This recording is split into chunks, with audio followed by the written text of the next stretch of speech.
Bueno, Gustavo, ¿qué te motivó a elegir el camino del periodismo radial y cómo recordás estos primeros pasos en LT35 Radio Monk? Mira, Néstor, yo cuando era niño, cuando era adolescente, fui muy consumidor de radio, muy escucha de radio, porque en la generación de mis viejos, y mi viejo especialmente, José Pérez Ruiz, Pepe, era de escuchar los programas clásicos de la radio que tenían horarios muy específicos, muy vinculados a cuando yo entraba o salía de las escuelas o de los turnos escolares y estaba la radio encendida. Y en mi casa prácticamente todo el día la radio. Entonces ya escuchar esas programaciones con esos conductores que yo les llamo radio de autor, porque son los nombres y apellidos que imponen o que establecen un estilo, ya eso me generaba una gran atracción. Para mí era una gran magia y yo inconscientemente pensaba qué lindo que es escuchar radio, pero qué lindo sería estar en la radio. Poder hablar con alguien, conversar, sentir toda la parte cultural de la radio en materia de música y sentir también de que uno se actualizaba, o sea, uno se informaba con mucha actualidad. Eso en el terreno personal como persona, digamos. Y después, más adelante, cuando ya definí mi vocación, que en realidad eran tres posibilidades, eran tres caminos. Un camino era la docencia, el otro camino era el trabajo social, la sociología, que también me interesaba, y el periodismo y la comunicación. Finalmente me decidí por el periodismo y la comunicación, y después de haber estudiado en La Plata, volviendo a Pergamino, se me abrió la oportunidad en el LT35 Radio Monk de Pergamino con Carlos Luján del Valle, que necesitaba un informativista los días domingos a la mañana, y entonces comenzamos a hacer nuestras primeras incursiones en el micrófono. Ese fue mi origen y mi comienzo con respecto a la radio hace 42 años. Nada menos. Nada menos. ¿Y qué significa para vos haber desarrollado toda tu carrera en la misma emisora? Creo que hay una fuerza interior que siempre me significó, y en esa época también, es tener una oportunidad, y esa oportunidad iba a ser para siempre. O sea, no había en esos tiempos la idea de estas transiciones, estos cambios, que empiezo a trabajar en un medio, después me voy a otro.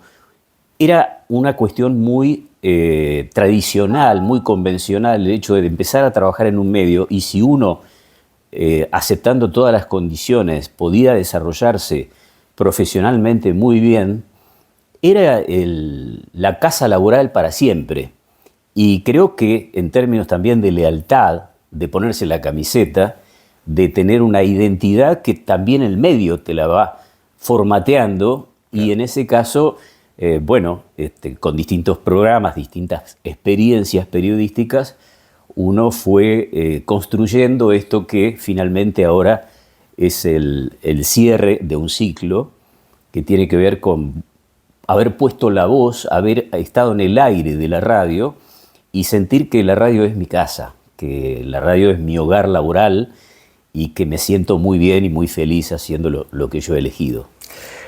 La comunidad te reconoce por tu profesionalismo y objetividad. ¿Cómo lograste mantener esa línea a lo largo de tantos años? Es algo muy difícil porque tiene que ver con una coherencia en la independencia. Es un valor dentro de la profesión muy difícil porque hay que hacer mucho equilibrio. Uh-huh.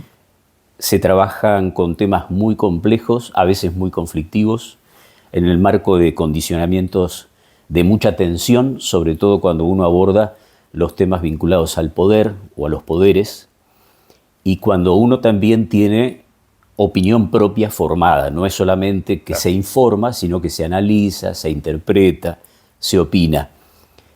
Cómo la fui gestando, cómo la fui madurando, cómo se fue desarrollando, cómo se fue manteniendo, y creo que es un gran esfuerzo de honestidad intelectual, por sobre todas las cosas. Es fijarse ese objetivo, tener honestidad intelectual y ser muy democrático y plural, abierto a la participación de las audiencias, para que todas las opiniones de todo el arco ideológico puedan estar presentes en la radio. Hacer circular democráticamente la palabra yo creo que fue uno de los ejes fundamentales que yo me he fijado, y para eso yo tenía que también, entre comillas, construir la ejemplaridad que lo hacía desde esa honestidad. Me parece que la posibilidad de mantener una línea tiene que ver con un gran convencimiento, una gran convicción y un gran principio que hay que sostener aún en las diversidades. Uh-huh. ¿Qué opinás sobre el rol del periodista en tiempos de polarización política? Bueno, en ese sentido tengo una respuesta que no sé si es la acabada, no sé si es la total, porque sería para un ensayo, para una investigación sociológica, cultural, comunicacional, semiológica y hasta política, ¿por qué no decirlo? La polarización que se da, yo no sé si es periodística. La polarización es política y tiene un uso del ejercicio del periodismo que tiene que alinearse y atarse a ese interés, dependiendo de cuál es la línea editorial que tiene el medio de comunicación, que son líneas editoriales muchas veces cruzadas por intereses económicos y por intereses ideológicos y políticos, posicionamientos sobre la realidad, cómo se ve el mundo, y también las intenciones de cómo transformarlo desde el punto de vista de para el bien o para el no tan bien. Claro. Pero la polarización yo creo que hoy se da con una desvirtuación de la esencia pura del periodismo.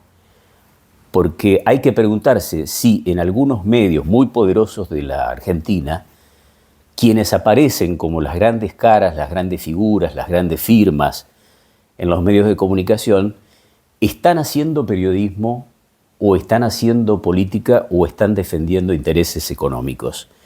Y en ese sentido nos damos la respuesta de que a lo mejor están dejando de hacer periodismo o están utilizando lo que significa la manipulación psicológica del poder, porque estamos nosotros en un lugar de poder. Uh-huh. Y ese poder hay que saber utilizarlo. Ese poder tiene que tener un equilibrio, tiene que tener una armonía, de tal manera de no afectar a las personas y de tal manera de que con la responsabilidad ética que corresponde a nuestra profesión, ese poder sea bien ejercido, claro, en torno de valores.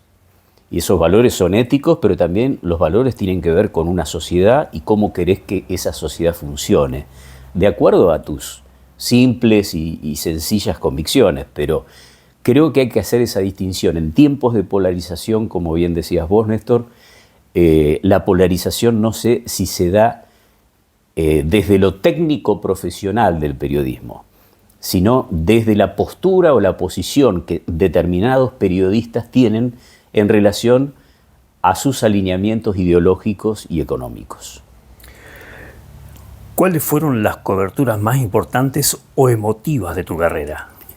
Si podés Fueron sintetizar. En 42 años muchas, pero para tener un poco de memoria fresca rápidamente en el repaso, hay coberturas que tienen que ver con los derechos humanos.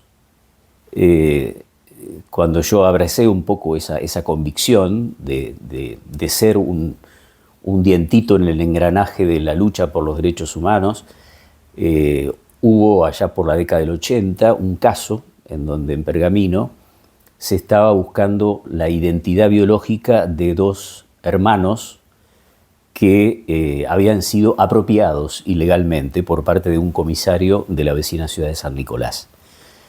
Con los rudimentos de un periodismo de investigación muy acotado, muy limitado, nosotros recibimos a la familia que estaba buscando a esos niños y les prometimos que desde Pergamino teníamos la posibilidad de encontrar datos, informaciones que a ellos les serviría para justamente encontrar a esos dos niños. Fue el caso Gatica, eran dos hermanos, que después fueron recuperados por la familia biológica. Mira. Y que la base de la investigación que nosotros hicimos en Pergamino fue de alguna manera el cúmulo de información que ellos estaban necesitando para dar con el responsable en la región de quien había propiciado la apropiación ilegal. Esa fue una de las coberturas que lo hicimos, por supuesto, desde el punto de vista radial, pero también lo hicimos en otros medios de comunicación, cuando atravesamos algunas alternativas de periodismo escrito. Y otra de las anécdotas, así muy, quizás risueñas, pero tenían que ver con esto de la búsqueda de la noticia, que ahora no es tanto, porque antes había como una desesperación por la primicia. Hoy no, hoy lo que se busca es información calificada y no hay que apurarse a dar ningún dato hasta que no esté verificado, chequeado confiablemente. Pero fue cuando vino en caravana el presidente Néstor Kirchner, hizo una caravana de casi 8 kilómetros por distintos barrios de la ciudad hasta llegar a un acto que se hacía en el Club Fomento Centenario. Y yo me había dado la misión de sacarle una declaración, hacerle una mini entrevista en una situación totalmente adversa, incómoda, porque iba en una combi con las puertas cerradas, saludando desde adentro. Y digo, yo me voy a hacer los 8 kilómetros corriendo al lado de la combi hasta tanto le arranque una declaración. Porque a lo mejor se bajaba en un lugar, paraba, abría la puerta y ahí yo metía el micrófono y el grabador. Fue así.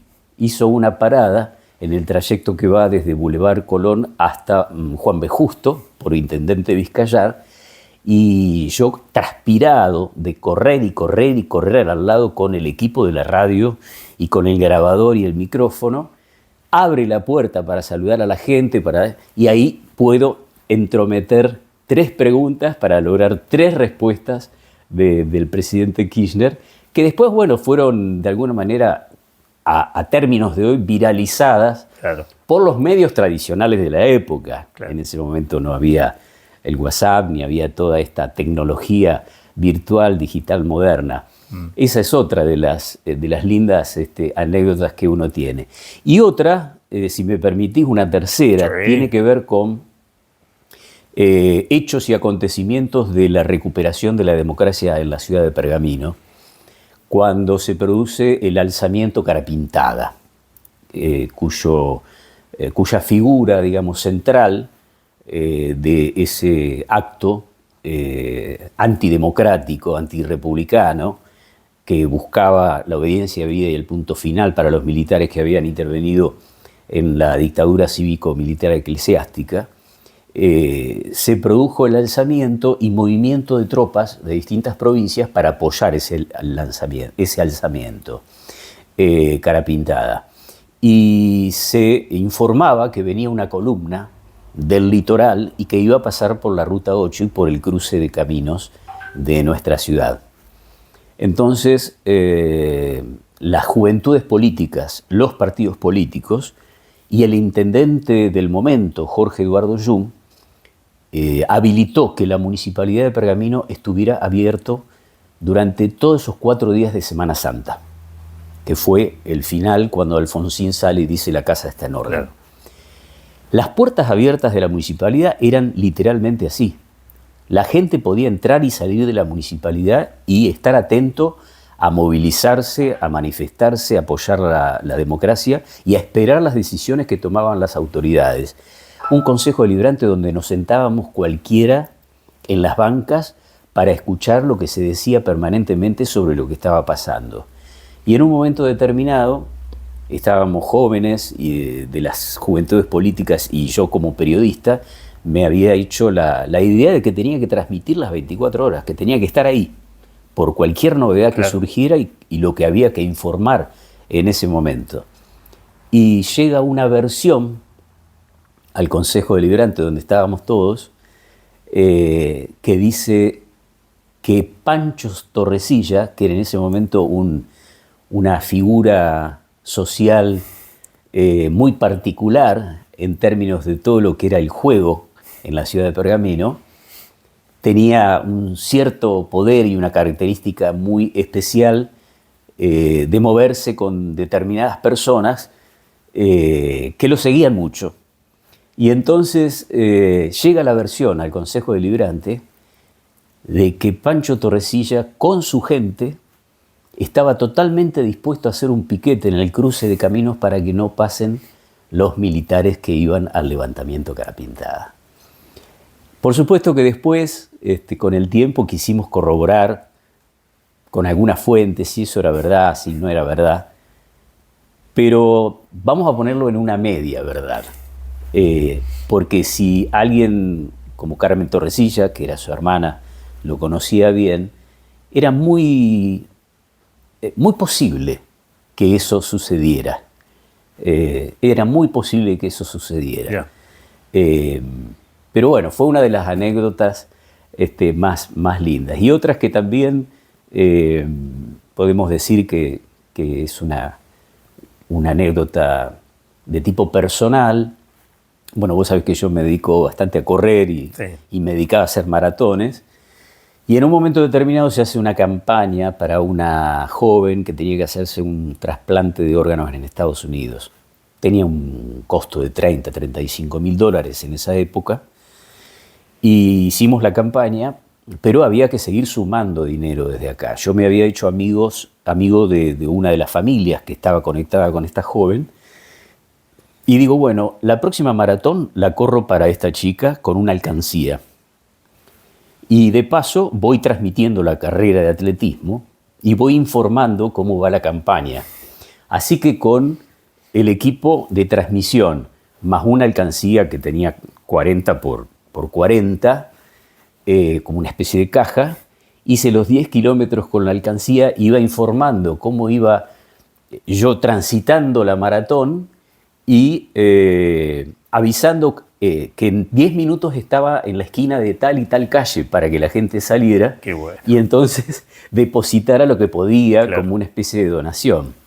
Esa es otra de las anécdotas. Y podés seguir. Y puedo seguir por años. ¿Qué cambios en la radio y en el periodismo te tocó vivir desde tus inicios hasta hoy? Y acá, bueno, mucho tiene que ver con esto, con los avances tecnológicos, con las nuevas plataformas, con las nuevas formas de comunicación. Que sí, creo que no te llegaron a salpicar tanto, me parece. No, porque yo todavía soy un analfabeto tecnológico y ahora me debo, con más tiempo, entrar en ese mundo, porque probablemente con mi pasión y mi vocación, dentro de un tiempo, después de esta pausita y este descanso, algo seguramente va a salir. Entonces voy a tener que adaptarme, aprender, porque la tecnología es un instrumento. En sí mismo no ofrece nada, en tanto no está la psiquis, la psicología, la mente y la capacidad intelectual de la persona detrás, generando lo que quiera generar, por supuesto. Pero otros cambios tienen que ver también con la manera en que se expresa el periodismo. A veces generalizar no está bien, pero hay determinadas excepciones o determinadas demostraciones del quehacer periodístico que no son esencialmente periodismo. Se nota en la formación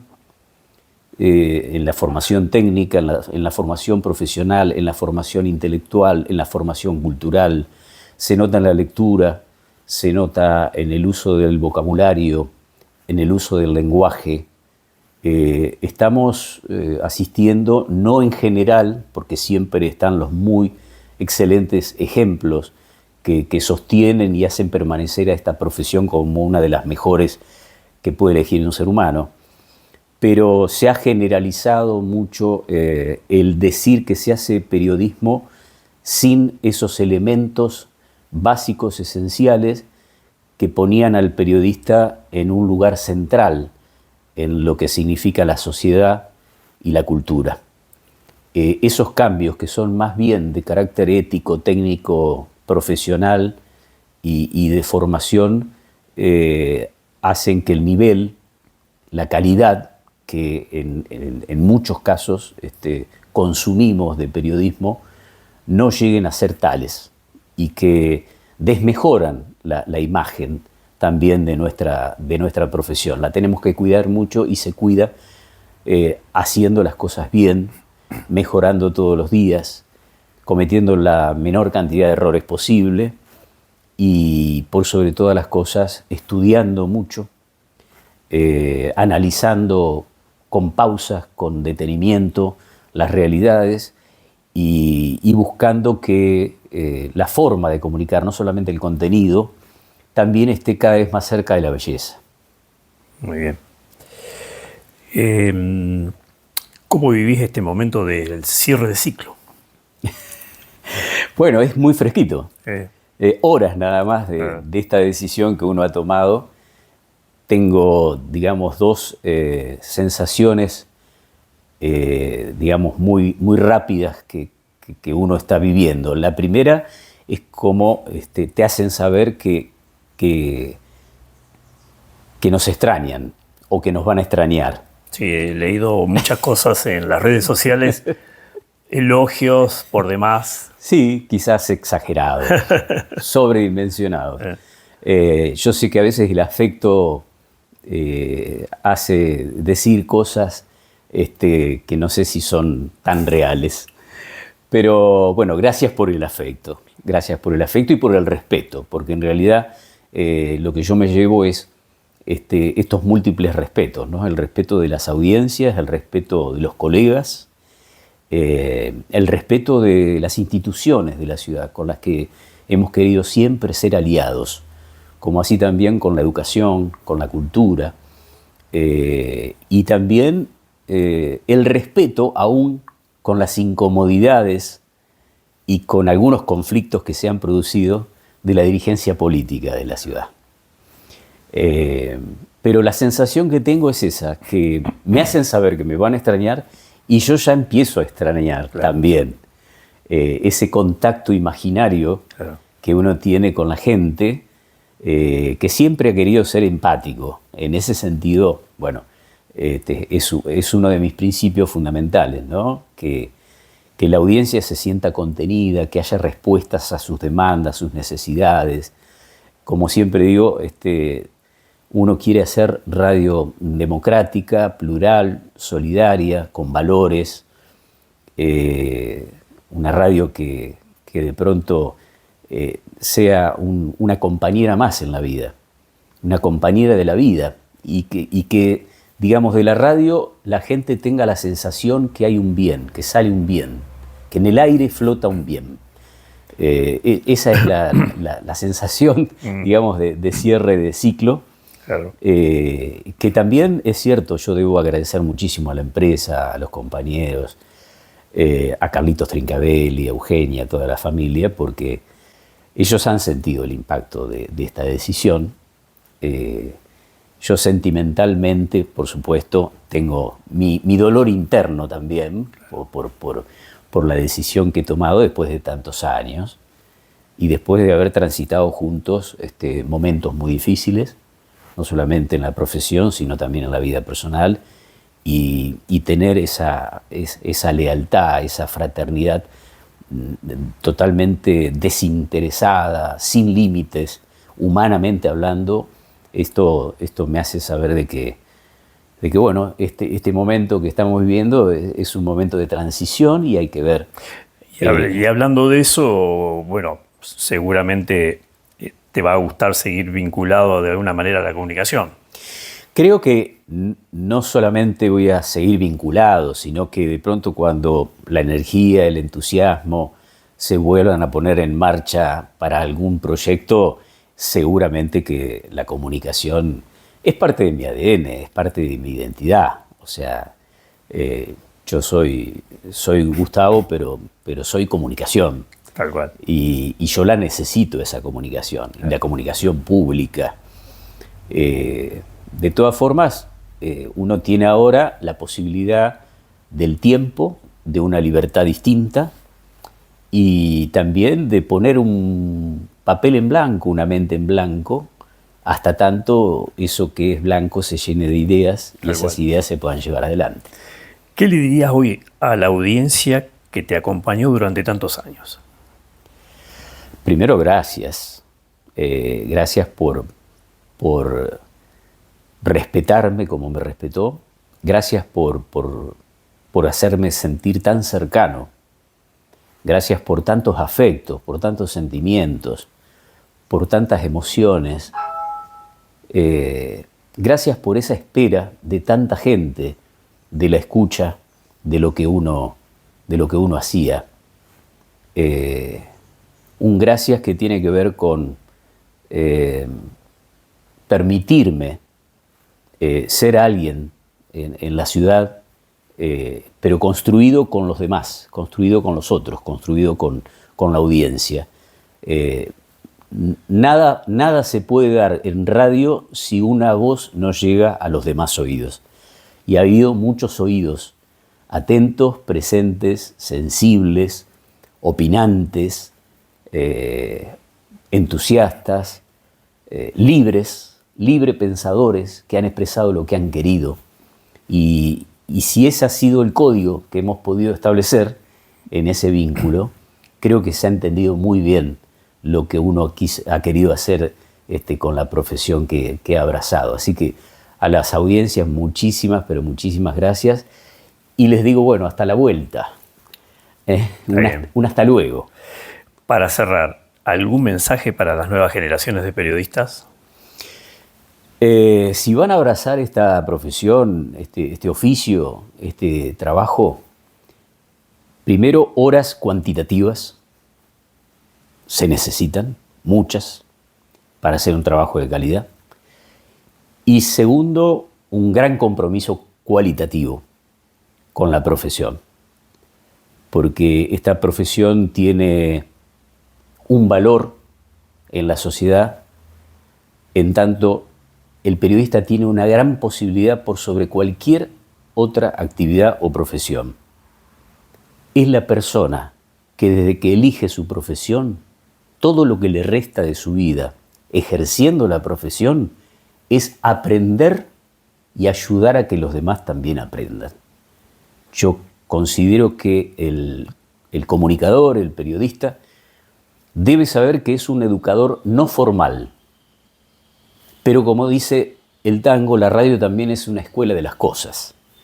Y me parece que el valor escuela que tiene la radio para muchísima gente es de los valores más trascendentes que hay que cuidar cada vez que uno está frente a un micrófono. A las nuevas generaciones, mucha pasión, muchas horas cuantitativas y cualitativas de lograr que el trabajo que uno hace sea útil y que además de que sea útil desde el punto de vista individual, que también sea un gran aporte social a las necesidades colectivas, a los derechos colectivos y a que se alimente la relación de las personas en la sociedad de uno de los valores que nos hacen seres humanos o humanidad, que es la búsqueda de justicia. Bueno, muchas gracias. Gracias, Néstor. Gracias por tanto. No, por favor.